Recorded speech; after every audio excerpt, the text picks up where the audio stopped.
Pronti? 1, 2, 3.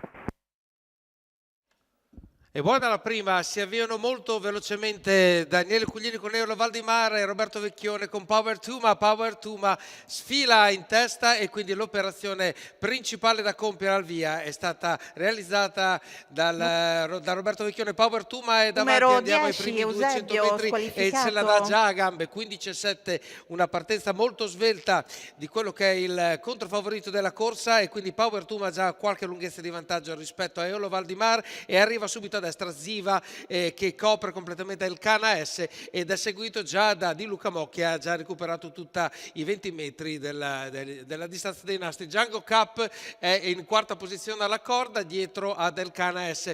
Arriviamo ai 600 metri che vengono compiuti e vengono passati in un tempo di 46,2 e continua comunque in una conduzione di corsa assolutamente normale. 15,5 è stato il parziale della curva e ora andiamo a vedere quest'altro paletto che si va a superare, quindi 800 metri in 1,9.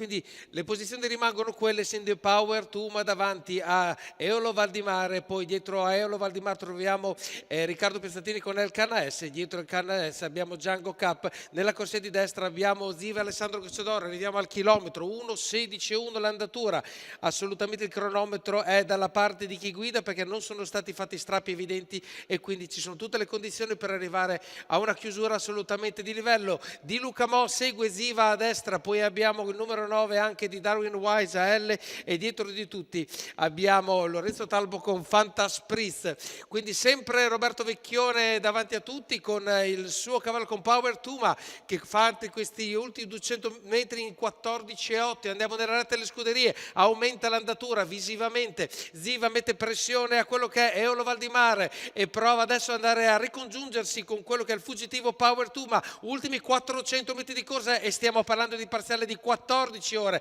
Abbiamo cambiato decisamente il registro, Ziva rincorre Power Tuma, prova ad arrivare anche Di Luca Mo, ma probabilmente è un po' tardi e finisce la curva, l'ultima curva 14,1, anche per quindi siamo a 28,1 per i 400 metri prima della retta. Power Tuma prova a difendersi da Ziva, sbotta di galoppo e Ziva quindi deve solo far passare i metri per arrivare al traguardo, vince Ziva, secondo posto per il numero 2 di Alcana S che precede Davide Cuglini con Eolo Valdimar che prende la terza moneta, 1,14,6, 2,33,7 per il rotolo di questo doppio chilometro di quest'ultima corsa qua dall'Arcoveggio. Riguardiamo la galoppata improvvisa di Power Tuma che perde la possibilità della vittoria, vince quindi Ziva, Alessandro Gocciadoro sia come training che alla guida per Richard Westerning che si aggiudicano questa ottava corsa. Guardiamo anche chi segue l'arrivo di Ziva, ovviamente a debita distanza, quindi il numero 2 di El Cana S, il 4 Lotto e poi l'1, quindi Eolo Valdimar, Di Luca Mo e poi Django Cup